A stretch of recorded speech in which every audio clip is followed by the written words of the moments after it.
Hello YouTube, vParsa here, and today I will be profiling my branded Despia deck profile. So today I had a case tournament and I took this deck to it and I ended up getting top 4 with the deck profile. My final record was X01 and top 4 decided to split and we all opened some Megatons. Now I want to go ahead and profile this deck and why I decided to play certain cards the way I did and explain why I decided to play the deck. Just do bear in mind, Despia is pretty standard. Like, you're not going to see anything too crazy from what you've already seen, that you haven't seen already. But there are a few tech choices that I decided to play this format. And I think that's why Despia is such a good sleeper pick, because you can always adapt it to the metagame you're in and make it do what it needs to do for the modern metagame. So let's go ahead and get into the deck profile. Okay, so let's go ahead and get into the monster count. This is going to be 3 Fallen Evolvas, 3 Aluber, 3 Tragedy, 1 Dramaturge, 1 Ad Libitum, and then 2 HM Chain. And then for more support cards, I do play the 1 Ecclesia and the 1 Fairy Tale Snow. I don't play any hand traps in the main deck. I think hand traps are horrendous in this deck. I'd rather have my deck be gas, and I'd rather have my deck contribute to making my combo work. And I think this deck is great at breaking boards. I don't think you need hand traps at all. On top of that, part of the reason I decided to play Despia was because it can dig into your deck. And I want to dig into cards that are always live, that are good first, second, and not just hand traps that are going to be dead once my opponent's already established their board. So that's it for the monster count. Now let's go ahead and get into the spells. For the spell lineup, I play 3 Branded Opening, 3 Branded Fusion, 3 Super Polymerization, 3 Allure of Darkness. Again, I love this card. And one thing I forgot to mention with the monster count, some deck lists I've seen start cutting Tragedy to 2 copies. I disagree with that because I wanted to have the Allure Tragedy combo be as live as possible, and I want the probability of seeing those 2 together be as high as possible.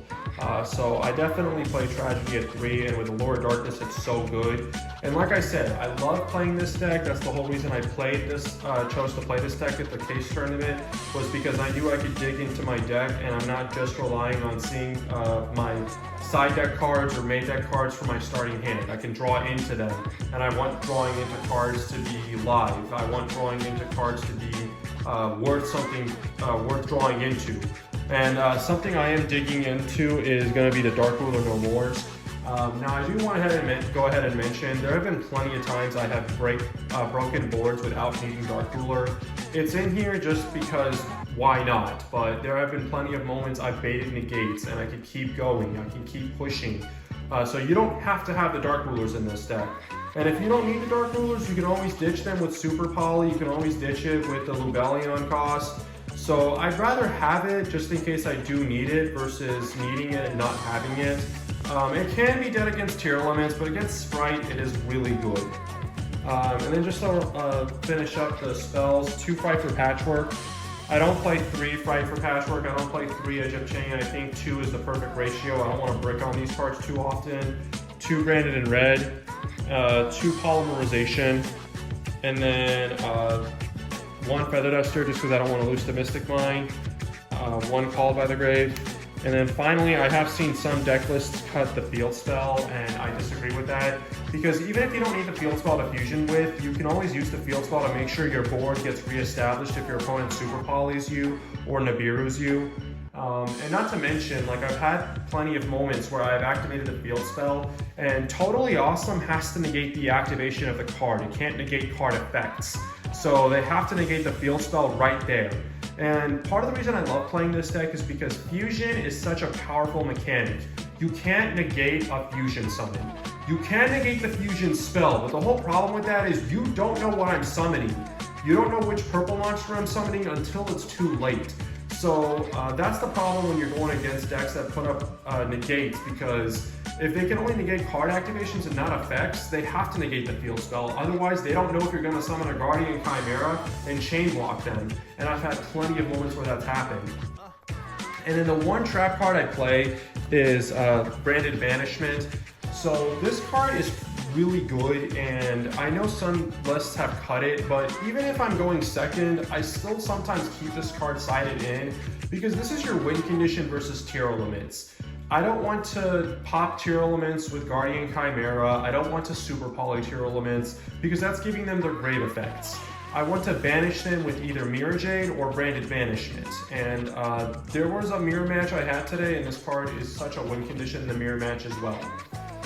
So that is it for the deck count. It's 40 cards. Now let's go ahead and get into the extra deck. Okay, extra deck again, pretty standard. I do play 3 copies of Albion.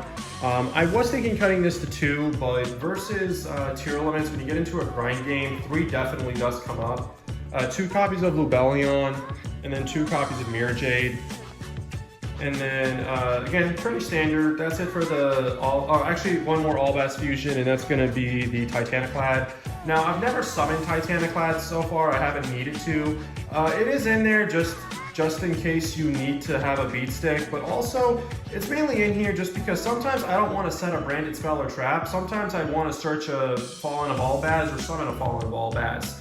And especially when my opponent tries to reestablish themselves in the end phase, I'll summon the All-Bats and then fuse with whatever they've summoned. But I can definitely see if you want to cut this card. For the Despia fusion monsters, I'm playing 1 Quiritis and 2 Masquerade Dragon.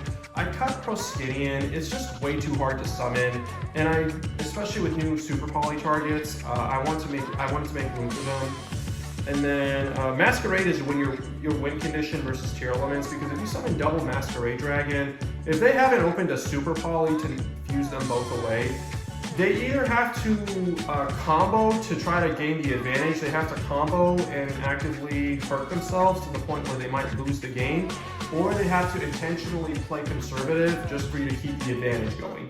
So Masquerade's great against tier elements because they have so many effects going off at one time. And then 2 Guardian Chimera, I definitely don't want to cut this card. It's so amazing. In the case tournament, there was a moment my opponent flipped Rivalry of the Warlords, and I just fused my Guardian Chimera into another Guardian Chimera and popped that Rivalry of the Warlords. So it definitely 2 can come up. And the way I see it, sometimes the first copy comes off with just playing regular poly or the field spell, and the second copy will come off the branded in red once your opponent is trying to get established. And then to round off the fusion monsters, I play the 1 Dragostapelia and then the 1 Garura just as a super poly target. So that is it for the extra deck 15 fusion monsters. Let's go ahead and get into the side deck. So again, the whole mindset was I want to make sure if I'm drawing cards off of Lower Darkness, I'm drawing cards that are good going second, even if I don't see them in my opening hand. DD Crow is amazing for that because versus tier elements, you can DD Crow whenever they try to get their game effects going off of your turn, since they do play on your turn a lot. Same with Ghost Spell.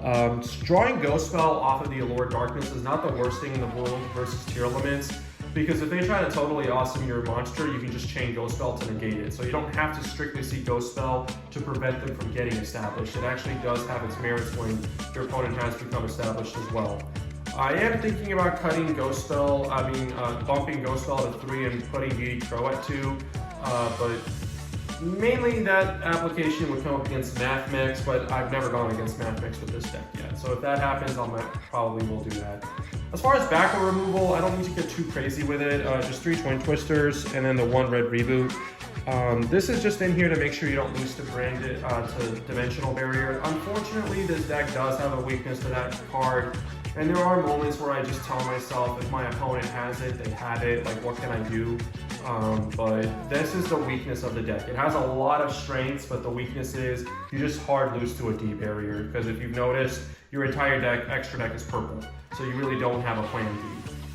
And then the MVP of the side deck, and the whole reason I wanted to play this deck, is because these floodgates are both amazing this format, and you can play them both in this deck. So Tikaboo and Gozen Match are amazing against the top 2 decks, because Sprite, they play a whole bunch of Thunders, they play a whole bunch of Aquas, and they also play a whole bunch of different attributes, which is why Gozen is also great.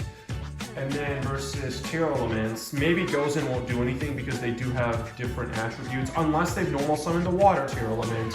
But mostly they are dark, but Tikaboo is great because they can't tag out their lower level fusion monster into Morelli, because that's attempting to go from one Aqua to another Aqua, which of course you can't do that.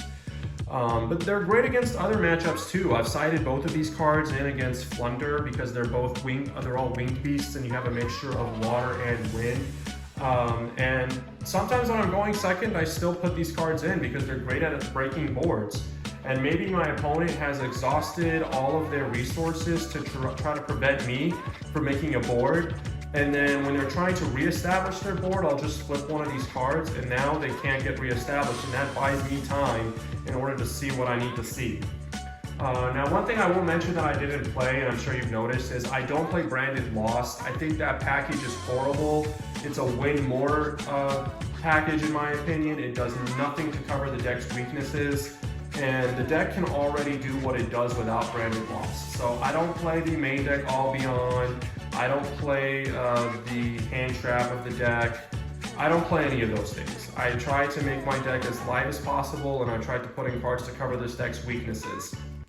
So, like I said, closing remarks, I think this deck is amazing. I think it is a great sleeper pick for the meta, and most people aren't preparing themselves for your deck.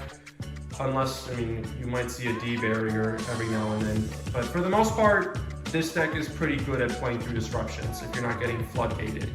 And main reason again I want to play it is just because of Tikaboo and Gozen Match, and I think both of those cards are great floodgates. And again, you don't have to strictly see them in your opening hand. You can always draw them off of Lord Darkness. So that's been my deck profile, guys. I'm probably going to try to get on the tier limit hype train now. I definitely want to try to play that deck while I can, especially since it is getting new support. So this has been my top 4 case tournament deck profile. And please leave your questions, comments, or any suggestions you might have in the comments. And thank you for watching. And VParsa signing out.